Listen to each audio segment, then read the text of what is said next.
Selamat datang di podcast Ruang Kreasi bersama gue Alif yang akan menjadi salah satu pengisi suara pada podcast ini, di mana podcast ini akan berisi tentang informasi seputar teknologi, pendidikan, lifestyle, dan lain-lain yang tentunya menarik untuk dibahas. Tanpa berbasa-basi lagi, mari kita mulai. Pada kesempatan kali ini, gue ingin membahas tentang faktor rendahnya kualitas pendidikan di Indonesia karena berhubung baru saja dilantik Menteri Pendidikan Indonesia yang baru, yaitu Mas Nadiem Makarim. Semoga di tangan beliau banyak inovasi yang muncul, banyak ide-ide baru, dan banyak gebrakan baru. Berbicara soal kualitas pendidikan, artinya berbicara juga soal kualitas sumber daya manusia. Dan salah satu cara untuk meningkatkan kualitas sumber daya manusia sebuah negara adalah dengan meningkatkan kualitas pendidikannya. Tanpa kualitas pendidikan yang baik, maka sangat sulit menciptakan SDM yang unggul. Apalagi kabarnya, Indonesia pada 10-20 tahun ke depan nantinya jumlah penduduk dengan usia produktif lebih banyak dibanding usia non-produktif.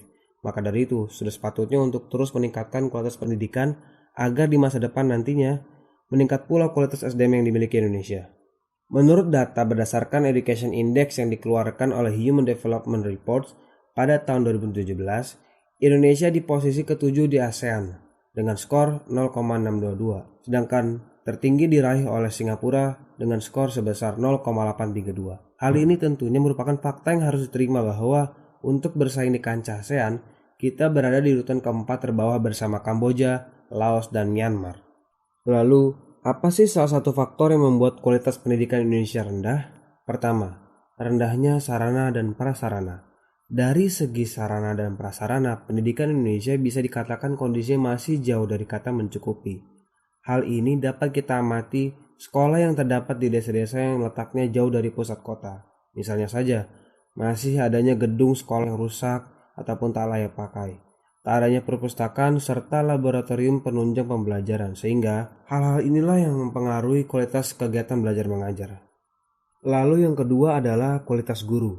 Berdasarkan data dari Kementerian Pendidikan dan Kebudayaan menunjukkan di antara 1,6 juta peserta uji kompetensi guru atau UKG, lebih dari 1,3 juta diantaranya memiliki nilai di bawah 60 dari rentang 0 hingga 100. Bayangkan, dari 1,6 juta peserta, lebih dari 1,3 juta diantaranya memiliki nilai di bawah 60. Dari ujian ini pula, hanya 192 guru yang mendapat nilai di atas 90. Sementara, hampir 130 ribu diantaranya hanya mampu memperoleh nilai di bawah 30. Sangat miris bukan? Harus kita akui, rata-rata kualitas guru yang kita miliki belum mencukupi kualitasnya. Dan lagi yang lebih miris adalah anggaran untuk pendidikan diberikan sebesar 20% dari APBN. Akan tetapi masih banyak guru yang tidak sejahtera bahkan tidak layak gajinya. Maka perlunya pemerintah dalam peningkatan kualitas kesejahteraan guru-guru sehingga dapat meningkatnya kualitas tenaga pengajar. Yang ketiga adalah kualitas siswa dan kurikulum.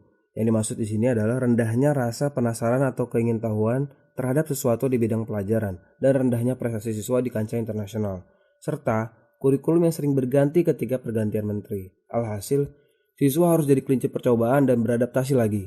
Panji Pragiwaksono pernah bilang di stand-up-nya, kita sebagai siswa tuh sering dicekokin sama semua pelajaran, sampai kita gak sempat untuk penasaran sama satu hal. Sekali kita penasaran sama satu hal, dianggapnya kita gak fokus sama pelajaran. Lalu sebenarnya, masalahnya ada di siswa yang sulit beradaptasi atau kurikulum yang suka berganti. Lalu, dari 3 permasalahan tadi, adakah solusinya? Tentu ada, yakni solusi untuk masalah-masalah teknis dikembalikan kepada upaya-upaya praktis dalam meningkatkan kualitas sistem pendidikan. Contohnya, pada kasus rendahnya kualitas guru, yaitu dengan diberi solusi peningkatan kesejahteraan, lalu memberikan kesempatan kepada guru untuk melanjutkan pendidikannya dengan diberi biaya, atau diberikan pelatihan-pelatihan dalam upaya untuk meningkatkan profesionalnya.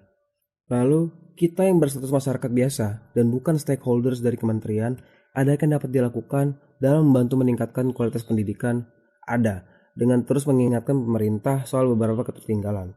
Dan salah satu tindakan nyatanya adalah seperti ikut dalam sekolah relawan mengajar bagi sekolah gratis yang didirikan untuk orang-orang yang kurang mampu. Atau bisa ikut menyumbang dengan harta kepada yayasan yang bergerak di bidang sekolah gratis yang didirikan untuk anak-anak yang kurang mampu, seperti sekolah pemulung di beberapa daerah, atau bisa ikut dengan program Indonesia Mengajar. Nah, semoga setelah pelantikan Menteri Pendidikan yang baru, semoga upaya dan usaha yang dikeluarkan nanti lebih maksimal dan lebih merata lagi, terutama dalam memperhatikan guru yang dimana menjadi faktor paling signifikan yang dapat meningkatkan kualitas pendidikan. Oke, sekian, terima kasih. Sampai jumpa di podcast selanjutnya.